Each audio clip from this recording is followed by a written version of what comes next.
Hello అండి, నమస్తే. Sir video post చేయడం బాగా లేట్ అయిపోయింది కదా. వీడియో పోస్ట్ చేయడం లేట్ అయ్యేసరికి తెగ పాజిటివ్ కామెంట్స్ వచ్చేసినండి. గలగల మాట్లాడతారండి, క్రియేటివ్ గా క్రియేట్ చేస్తారండి అంటూ ఆ కామెంట్స్ ఈ వీడియో కింద చేశారనుకోండి, మాకు కూడా ఎంకరేజింగ్ గా ఉంటుంది.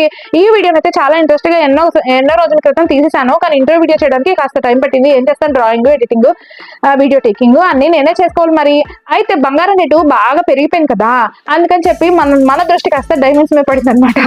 అంటే కొండని కాదు, డైమండ్ ఎలా డ్రా చేయాలని చార్కోల్ పెన్సిల్ ని, సిజర్స్ ని యూజ్ చేసి చాలా ఈజీగా డైమండ్ ఎలా వేయాలో చూపించేశాను. మరి ఇంకెందుకు లేటు, వీడియోలోకి వెళ్దామా. సిజర్స్ ఓపెన్ చేసి వీలు 3 గీసి కొంచెం క్లోజ్ చేసి, దాని తర్వాత మధ్యలో ఒక స్ట్రైట్ లైన్ గీసి, దాని తర్వాత స్లాంట్ గా 2 గీతలు గీసి, దాని తర్వాత సైడ్ లో స్లాంట్ గా 2 గీతలు గీసి, పైన బాగా స్లాంట్ గా 2 గీతలు గీసి, దాని తర్వాత స్ట్రైట్ గా ఒక గీత గీసి, ర్యాండమ్ గా బుల్లి ట్రయాంగిల్స్ వేసి, అక్కడక్కడ ఉన్న ట్రయాంగిల్స్ కి బ్లాక్ కలర్ లో దిద్ది, మిగతావన్నీ లైట్ గా దిద్దానండి. నాతో పాటు మా పాప కూడా పైన డైమండ్ వేసింది. Like my video, share my tripling, subscribe to my channel, press the bell icon.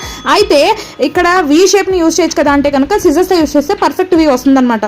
Perfect diamond sketching అయిపోయింది.